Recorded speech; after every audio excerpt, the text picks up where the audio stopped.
My name is Ali Mohraz. I am the graduate advisor for the Chemical and Biomolecular Engineering program. I will go over a couple of slides just to give you a general overview of the structure of our graduate programs, both master's and PhD. But mostly I just wanted to be on the Zoom call, and we're going to leave some time at the end, and I'll stay on the call for you to ask any questions that you may have from me about the structure of the program. Just going over this relatively quickly. First of all, we're obviously a quarter system at UCI. So we have 3 quarters, fall, winter, and spring. So most of what I will tell you about the structure, you should think about it in that context. If you're coming in as a student, as a PhD student, with a bachelor's degree, you will get your master's degree en route. So some of this slide that is about the master's program will still be relevant for you. But if you're coming in, if you happen to be interested in a terminal master's program, which is a terrible name actually for it, now that I think about it, it's not terminal, but only a master's degree, that can typically be done in 1 year or a year and a half, depending on what route you choose. We have 2 routes to a master's degree. One is basically just based on coursework. That's called the comprehensive exam route, which is also relevant to those of you who want to get your master's en route as PhD students. This basically involves 9 courses that you can take 3 and 3 and 3 in the fall, winter, and spring quarters and be done with it. And then if you want to get a master's degree and leave, that's when you take what's called the comprehensive exam. I can answer questions about the structure or the content of that comprehensive exam if you're interested later. Option 2 for getting a master's only is doing a thesis route, which is self-explanatory. You will do a thesis as well. You don't have to do 9 courses. You instead do 7 courses. And I will tell you a little bit about what those courses are. But you do 7 courses, and then some of the research units that you take towards your thesis will count toward your degree. So those are the options for master's program. But most of you, I think, are interested here in PhD. So I will spend, I will focus mostly on that in this presentation. So PhD studies in chemical and biomolecular engineering involves basically a little bit of coursework. I will tell you more about that. A lot of research, as I'm sure you know, PhD is all about research. So primarily, and most of your time, the majority of your time is spent focusing on research and disseminating it as PhD students. There are 3 milestones that you would have to meet and take toward your PhD degree. The first one is called the preliminary exam. The second one is called the qualifying exam. The third one is essentially your thesis defense when you're done. Our normative time to degree currently is 5 years, and a typical PhD program throughout those 5 years would essentially look like that. Year 1 would be mostly courses, probably 3 per quarter.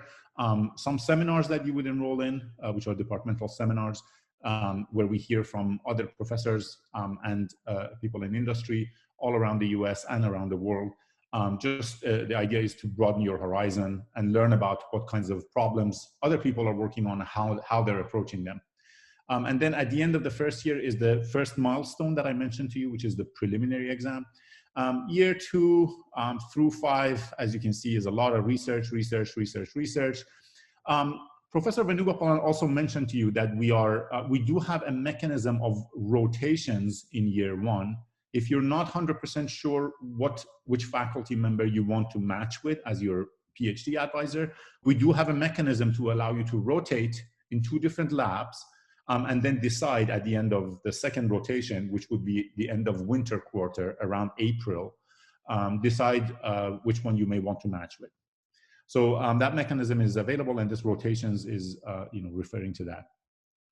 And then again, as I mentioned, as you see, most of it is just research. In your year 3, you will probably be taking your qualifying exam, which is that second milestone that I mentioned to you. You will start going to national and international conferences to disseminate and present your findings to the rest of the scientific community, and also starting to write some papers. And then, of course, after about 5.5 years, that's typical, is when you would be writing your dissertation and doing your defense in front of a committee.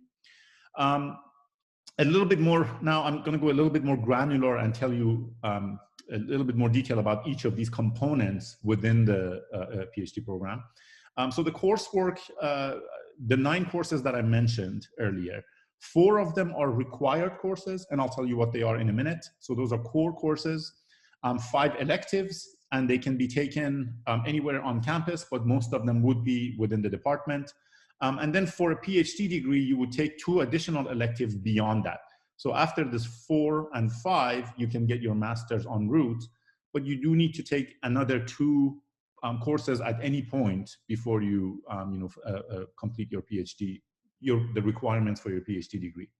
As I mentioned again, of course, research is the most important aspect of your PhD studies, and we do have 2 mechanisms for matching with a faculty member. One is a direct match, and I will stay on if you want to ask questions about those mechanisms, but just suffice it to say at this point that there are 2 mechanisms for matching. One is a direct match, one is a rotation, which I alluded to earlier. The preliminary exam, that first milestone that I mentioned to you, which is done at the end of the first year, is essentially an oral exam that is based on a research paper, and it's in front of a committee, and they ask you questions about the paper. You basically have 2 weeks to prepare a presentation that is based on a paper that is assigned to you, and you come and give a presentation on that paper and engage in a discussion, scientific discussion with the committee as to the methods of data acquisition, the findings in the paper, and then how it connects and intersects with core concepts in chemical and biomolecular engineering. So that's essentially the structure and the content of the preliminary exam. The courses that I mentioned to you earlier are the 4 core courses are basically extensions of the pillars of chemical engineering that you probably have taken during your undergraduate studies. Those are reaction engineering, transport phenomena, basically heat and mass transfer and fluid mechanics, and then thermodynamics, to help prepare you for the mathematical content that is involved in these courses. We also have a required course in applied engineering mathematics, which is offered in the fall quarter, and it basically equips you with the mathematical tools and skill set that you need to go on through the rest of the courses. There are some elective courses. I mean, the structure of the courses is quite of the requirements is quite flexible. So we want you to go out and find elective courses on campus that basically serves your purpose. Serve the purpose of strengthening you towards your research. The qualifying exam that I mentioned to you, which is taken in the 3rd year, is also an oral exam. This is taken at the time when you have enough preliminary data and you essentially have a story to tell about your research, and you can project how the rest of this is going to play out the next 2 years in your PhD studies. So it's an oral presentation in front of a committee that you choose in consultation with your principal investigator, your PhD advisor. And then finally, dissertation and thesis writing. Again, the structure of this is quite similar in many ways to programs that you see around the country. There are some unique aspects of it, the rotation system, how the preliminary and qualifying exam are structured, and of course the coursework. It might be slightly different from what you see elsewhere. But again, with that, I don't want to take too much. I mean, presenting about it may not really just give you the best idea about what you care about. So I'll stay on the call. Please ask me any questions that you may have now, or you can wait until after the next presentation too. I'll stay on the call.